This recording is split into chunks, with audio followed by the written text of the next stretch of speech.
Hi, good evening everyone. Our devotions and topic for tonight is about Warrior of Love. Continuous po ito sa tinalakay natin kagabi at ang verse natin ay manggagaling sa 1 John chapter 4 verse 7 to 8. Sabi dito, dear friends, let us love one another. To love comes from God. Everyone who loves has been born of God and knows God. Whoever does not love does not know God, because God is love. Sa Tagalog version, sabi dito, mga minamahal, mag-ibigan tayo sapagkat mula sa Diyos ang pag-ibig. Ang bawat umiibig ay anak ng Diyos na kumikilala sa Diyos. Ang hindi umiibig ay hindi kumikilala sa Diyos, sapagkat ang Diyos ay pag-ibig. So, isa po ito pinaka-powerful na verse sa book of Bible na kasi yung totoong pag-ibig ay nanggagaling sa Diyos. So, ang katuruan dito, sabi dito, true love never runs out. Kasi ang pag-ibig ng Diyos hindi nauubos. Hindi siya yung tipong, ang tao kasi napapagod magmahal dahil sa mga nagagawa ng partner nila, ng mga kasintahan nila na mali. Kaya nagkakaroon ng parang nagsisimula ito ng nawawala yung pag-ibig natin sa isang tao once na tayo ay nauubusan ng pasensya. Nagkakaroon tayo ng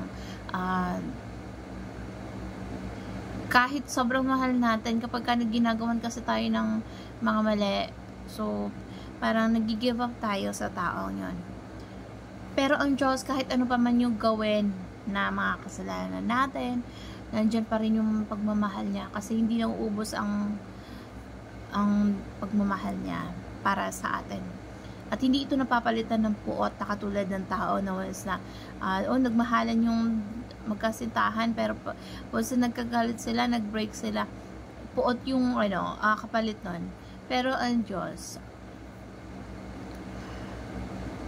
minamahal niya tayo mula sa simula, kahit nasa pangalang ng iyong nanay, minamahal ka na ng Diyos, at hindi na uubos ang pagmamahal ng Diyos para sa atin. Ang partner natin, pwedeng maubos yung pagmamahal niya kapag once na ginawa natin siya ng mga mali sa bilang magkarelasyon, kapag nawawalan tayo ng napupuno ng galit at inis sa bawat isa. Yun, na out of love. Pero ang totoong pag-ibig kasi ay galing sa Diyos. Hindi nauubos ang pag-ibig ng Diyos para sa atin. Kaya, kung mula sa Diyos, yung center ng buhay natin sa pagmamahala natin ay sumisenter sa Diyos. Marami naman mga lalo na yung mga matatanda na hanggang kahit matanda na sila pa rin magkasama hanggang sa pagtanda, kasi merong yung sentro ng relasyon nila, ang Diyos ang inuuna nila.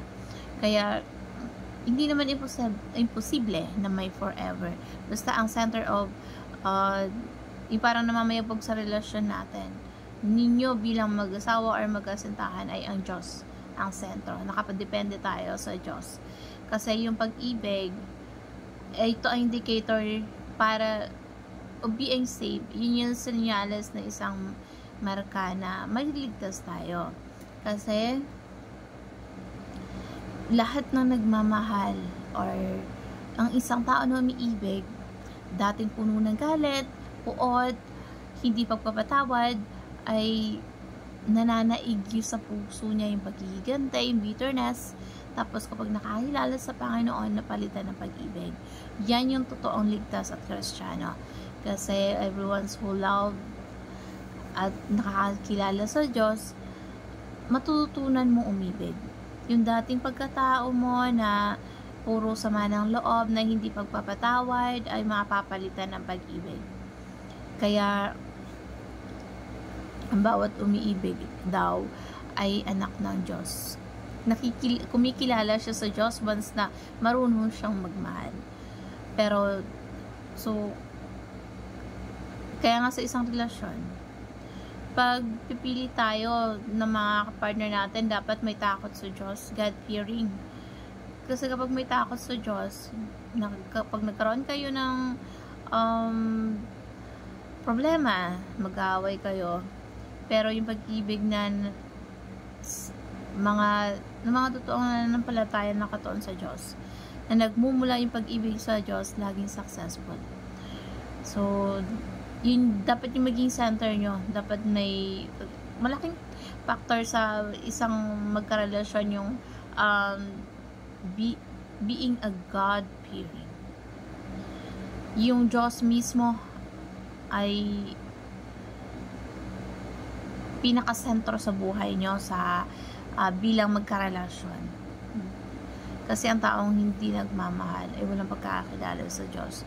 Yun yung sinasabi dito na sapagkat ang Diyos ay pag-ibig. Kung ang Diyos ay pag-ibig na ipinapanalatayahan natin, naniniwala tayo at tagasunod tayo sa Kanya, dapat matutunan natin paano umibig, paano magmahal sa kapwa natin kahit kaaway pa ito.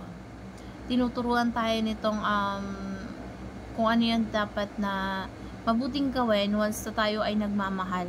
Kasi tayo nga, kahit hindi tayo kamahal-mahal, minahal tayo ng Diyos. Kaya walang karapatan ang sino man na magmalaki na minahal ka ng Diyos dahil kaibig-ibig ka. Lahat ng magandang karakter na sa'yo.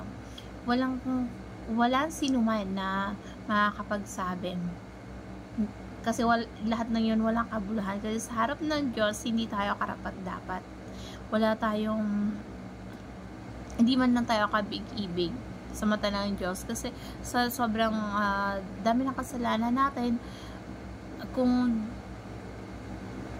kahit hindi man tayo kaibig-ibig, minahal tayo ng Diyos.